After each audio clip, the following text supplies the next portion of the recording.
Hello friends. आप सभी को मेरा प्यार भरा आदाब और नमस्कार। मैं हूं रियासत हुसैन उस्मानी और एक बार फिर से हमारे यूट्यूब चैनल भारत दर्पण में आपका बहुत बहुत स्वागत है। जैसा कि आप सभी जानते ही हैं कि जो है हम डेली इंपॉर्टेंट न्यूज पर जो चर्चा करते हैं, तो आज है 4 अप्रैल 2026। तो आइए शुरू करते हैं आज की इंपॉर्टेंट न्यूज की जो महत्वपूर्ण खबरें हैं। तो देखते हैं। सबसे पहले हम बाजार दर्पण पर बात करेंगे। देखिएगा, अगर हम बात करें यहाँ पर जो शेयर मार्केट है, तो वो कल था गुड फ्राइडे, उसकी वजह से क्लोज रही थी। तो यहाँ पर हम सेंसेक्स वगैरह देखेंगे पहले के ही। तो सेंसेक्स जो है 73,319 पॉइंट पर जो था वो क्लोज हुआ था। वहीं अगर हम निफ्टी की बात करें तो 22,713 पॉइंट पर क्लोज हुआ था।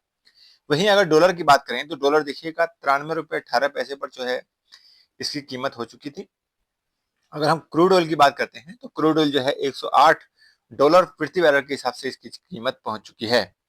गोल्ड की अगर बात करें तो गोल्ड जो है 1,51,500 रुपये प्रति तोला। जबकि अगर सिल्वर की बात करें तो सिल्वर जो है 2,37,000 रुपये पर प्रति किलोग्राम पहुंच चुकी थी, है ना। तो ये इंपॉर्टेंट जो है हमने बाजार दर्पण पर देखा। तो नेक्स्ट देखते हैं। नेक्स्ट है ये पश्चिम एशिया में महासंग्राम जो मचा हुआ है उसको लेकर के जो इंपॉर्टेंट न्यूज है उस पर देखेंगे। अमेरिकी इजरायली सेना ने जो है ईरान में स्टील प्लांट, ब्रिज, अस्पताल आदि जो है ध्वस्त किए हैं। और इसको लेकर के जो है ईरानी राष्ट्रपति बशयान ने बताया है कि इसे मानवता के खिलाफ बड़ा अपराध और डब्ल्यूएचओ से कार्रवाई की अपील की है। यानी उसकी जो एक महत्वपूर्ण एजेंसी है उससे को लेकर के जो है कहा है कि इस पर जो है एक विशेष जो है कार्रवाई की जाए। ट्रंप के स्टोन एज वाले बयान पर जो है ईरान ने अमेरिकी एयरबेस को बनाया निशाना और यूएसएस अब्राहम लिंकन पर भी दागी मिसाइलें। यानी जैसा कि हम जानते हैं कि जो है अमेरिकी राष्ट्रपति ने कहा कि हम ईरान को जो है स्टोन एज में पहुंचा देंगे। उसको लेकर के जो है ईरान ने जवाब देते हुए उसके जो एयरबेसेस हैं जो यूएई वगैरह में, तो उसके साथ ही साथ जो है यूएसएस जो अब्राहिम है उस पर भी जो है मिसाइलें दागी हैं। अच्छा, नेक्स्ट देखते हैं। ट्रंप का विरोधियों और नाटो पर निशाना। और ट्रंप बोले अगर युद्ध बड़ा हुआ तो नाटो सहयोगी हमारे साथ नहीं होंगे। जैसा कि हम जानते ही हैं कि जो है कुछ समय पहले जो है ट्रंप ने अनेक सहयोगियों से जो है अपने मतलब सहायता मांगी थी, जिससे जो है इन्होंने मना कर दिया था। जिसके कारण जो है ट्रंप उनका सहयोग नहीं देने से पहले से ही नाराज हो गए थे। इसको लेकर के जो है ये कड़ा विरोध अपना रहे हैं और नाटो पर जो है निशाना साधा है। नेक्स्ट देखते हैं। वैश्विक एवं राष्ट्रीय ऊर्जा संकट को लेकर के है। क्योंकि हम जानते हैं कि जो पश्चिम एशिया में महासंग्राम है उसके कारण जो है दुनिया में ऊर्जा संकट लगातार जो है वो गहराता जा रहा है। और भारतीय उपमहाद्वीप की अगर हम बात करें तो देखिए पाकिस्तान, श्रीलंका, बांग्लादेश और सभी देशों में जो है लगभग हमारे यहाँ पर ऊर्जा संकट बना हुआ है। अगर हम भारत की बात करते हैं तो देखिए भारत में जो है एलपीजी और पेट्रोल डीजल पर जो है भारी किल्लत नजर आ रही है। और जो है बहुत सारी चीजें हमें देखने को मिल रही हैं जिसमें जो है लंबी लंबी कतारें जो है आमतौर पर देखने को मतलब मिल रही हैं। लेकिन सरकार इसका जो है खंडन करती है और सरकार जो है इसको अफवाह बता रही है। हालांकि वास्तव रूप में जो है एलपीजी, डीजल, पेट्रोल को लेकर के भारी किल्लत नजर आ रही है। अच्छा, नेक्स्ट देखते हैं। नेक्स्ट है कैग की रिपोर्ट जारी की गई है। कैग ने देखते हैं, कैग ने जारी की 2024-25 की रिपोर्ट और सरकारी खातों में जो है 12,754 रुपए की जो है वो गड़बड़ी दिखाई गई है। और लंबित प्रमाण पत्रों पर जो है रिपोर्ट भी पेश की है। और ऑडिट में ऐसा माना गया है कि ये मतलब बहुत बड़ा मतलब यहाँ पर घोटाला यानी गड़बड़ी नजर आई है। और ऑडिट में भारी वित्तीय गलत वर्गीकरण का जो है खुलासा हुआ है, जिससे ऐसा माना जा रहा है कि कैग जो है इस पर कुछ ना कुछ एक्शन लेगा। तो देखते हैं आगे क्या होगा। नेक्स्ट खबर देखते हैं। नेक्स्ट हमारी स्वदेशी परमाणु पनडुब्बी आईएनएस अरिदमन नौसेना में शामिल होगी।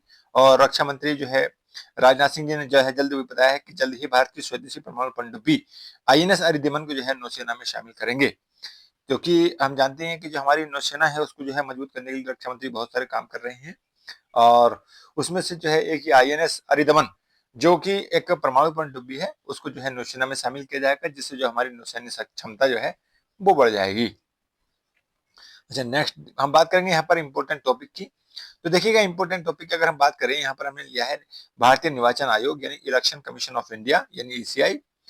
जैसा कि हम जानते हैं कि हमने जो है इस पर चर्चा भी की थी। तो जनवरी 2026 में जो है ईसीआई ने लोकतंत्र और चुनाव प्रबंधन पर जो है अंतरराष्ट्रीय सम्मेलन अंतरराष्ट्रीय सम्मेलन यानी जो 2026 में हुआ था उसमें ईसीआई नेट पोर्टल जो है वो लॉन्च किया था। और उसको लेकर के ये जो चर्चा में रहा। अगर हम जो ईसीआई नेट जो पोर्टल है उसके बारे में देखें तो क्या है देखिएगा। ईसीआई नेट जो है भारतीय चुनाव आयोग का एक एकीकृत डिजिटल पोर्टल है, जिसका मुख्य उद्देश्य क्या है, चुनाव से जुड़ी सभी सेवाओं और प्रक्रियाओं को जो है एक डिजिटल प्लेटफॉर्म पर उपलब्ध कराना है। और इसमें क्या होगा देखिए, इसमें जो बहुत सारी चीजें होंगी जिसमें जो है समस्या समाधान का जो समस्या और समाधान जो है इसमें रिलेटेड है। यह पोर्टल अगर हम बात करें तो अंग्रेजी सहित जो है संविधान की 8वीं अनुसूची में जितनी 22 भाषाएं शामिल हैं उन सभी में जो है ये पोर्टल उपलब्ध होगा, यानी ईसीआई नेट। और इससे होगा क्या, इससे चुनावी प्रक्रिया में पारदर्शिता आएगी और जो है दक्षता बढ़ेगी।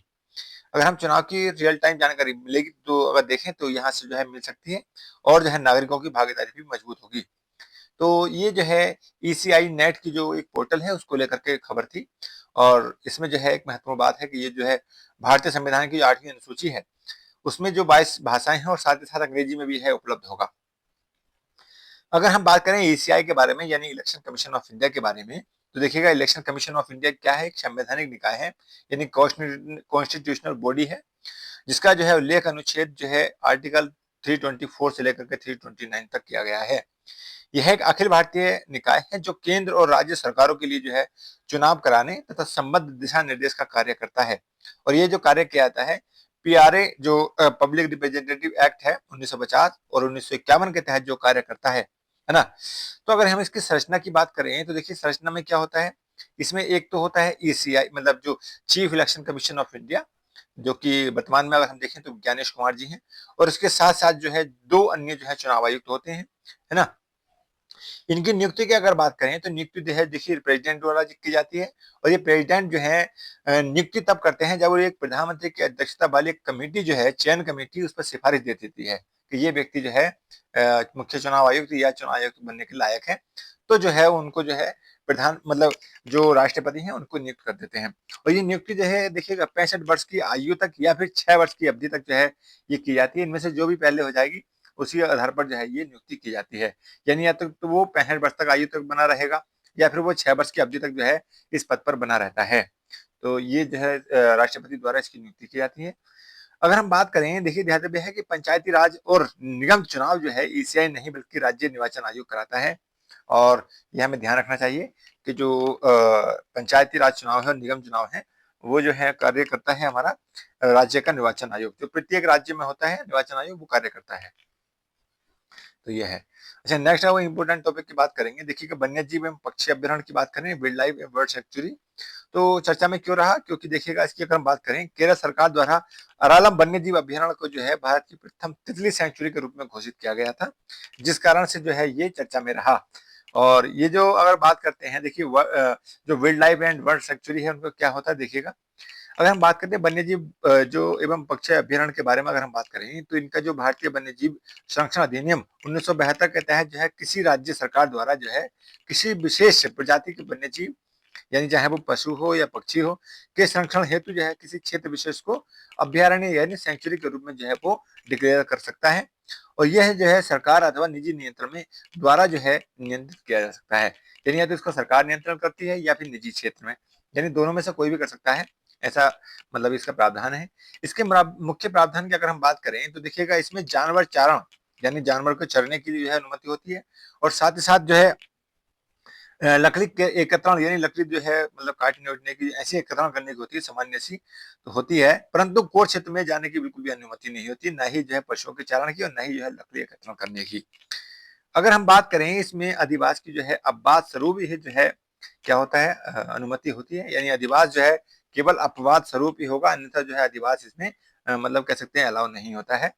इसमें अगर पर्यटन की बात करें तो देखिए पर्यटन जो है अनुमति तो होती है लेकिन कोर क्षेत्र में नहीं है, यानी कोर क्षेत्र में पर्यटन अनुमति नहीं है।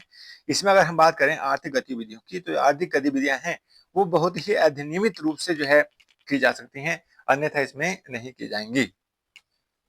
अगर हम बात करें देखिएगा अरालम तितली सेंचुरी केरल में है, जैसे कि हमने बताया कि भारत का जो है इसको जो है भारत का प्रथम तितली सेंचुरी बना दिया गया है।